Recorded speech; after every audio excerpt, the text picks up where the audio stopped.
investasi swasta yang sudah di groundbreaking sampai September yang lalu sebesar 58,41 triliun. Ini progresnya sekarang ada beberapa yang sudah jalan, ada yang sudah selesai, ada yang sudah dalam persiapan. Kemudian yang tahap kedua, ini yang paling penting, beliau mempunyai target bahwa pada tahun 2028 sudah ditargetkan menjadi ibu kota politik. Sehingga kami ditugasi untuk menyelesaikan ekosistem yudikatif, jadi kantor-kantor dan dunianya, juga ekosistem legislatif di kantor-kantor dan dunianya. Untuk yudikatif dan legislatif, dulu sudah pernah ada desain dari Kementerian PUPR, basic desainnya, beliau minta direview lagi. Kemudian kami nanti dengan Kementerian PU sama IKN akan membentuk tim desain dan nanti bisa diarahkan oleh Bapak Presiden tentang ke depannya. Untuk itu, dalam menyelesaikan program dari 25 sampai 2025 sampai 2029 dibutuhkan APBN 48,8 triliun. Untuk tadi pertama untuk menyelesaikan kompleks yudikatif dan ekosistem pendukungnya serta membuka akses menuju IKN kawasan WP2. Kita jadikan WP1 ini ke WP2. Termasuk juga dalam 48 tahun ini 48,8 triliun ini adalah untuk memelihara, untuk mengelola prasarana dan sarana yang sudah diselesaikan pada tahap awal tadi. Jadi dari kontrak PU dan Kementerian Perhubungan sekarang menyerahkan pada IKN untuk kami kelola dan kami pelihara. Itu dari APBN 48,8 triliun tadi Bapak Presiden sudah setuju untuk dialokasikan di OIKN. Juga program kami dengan kegiatan atau program yang dibiayai melalui KPBU, kerjasama pemerintah dan badan usaha, sebesar 60,93 triliun yang sudah kami proses sampai dengan visibility study-nya, yaitu untuk 97 tower apartemen dan 129 rumah tapak lagi.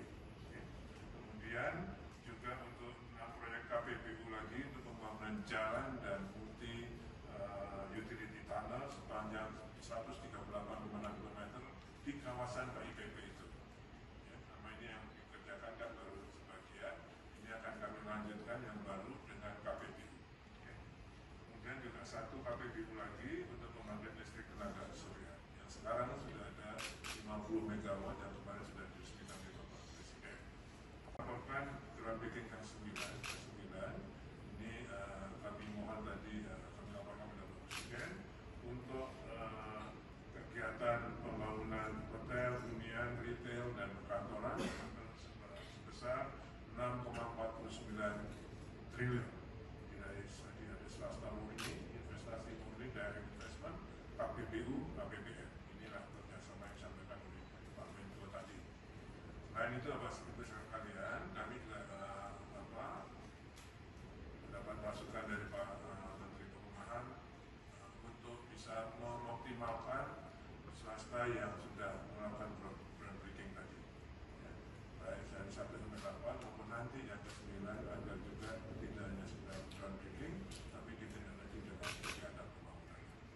Jadi targetnya 1 tadi, bahwa tahun 2028 agar bisa ditetapkan IKN ini sebagai ibu kota politik Indonesia. Dari rancang awal yang sudah dimiliki, kita akan lakukan review kembali, ada penyesuaian di sana sini secara teknis, dan pada saatnya nanti kita sudah bisa melanjutkan pembangunan dan mudah-mudahan bisa mencapai sasaran dan target yang telah ditetapkan. Nanti setelah ini Pak Basuki bisa menjelaskan, tentunya ada yang bersumber dari APBN, ada juga yang bersumber non APBN. Inilah hadirnya kebersamaan, kerjasama yang baik antara pemerintah dengan badan usaha. Kita juga mengharapkan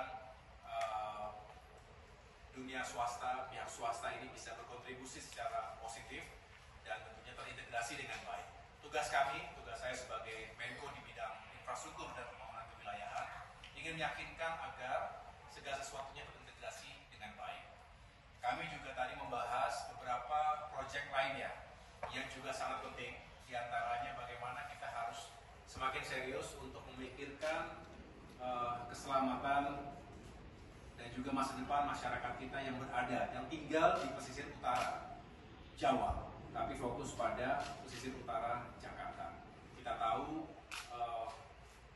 ancaman terhadap saudara-saudara kita dari terjadinya land subsidence, banjir rob dan lain sebagainya, ini perlu kita antisipasi dan mitigasi secara serius dan langkah-langkah pembangunan infrastruktur seperti tanggul, pantai, dan juga pada saatnya karena memang sangat diperlukan pembangunan tanggul raksasa juga ini diharapkan menjadi prioritas.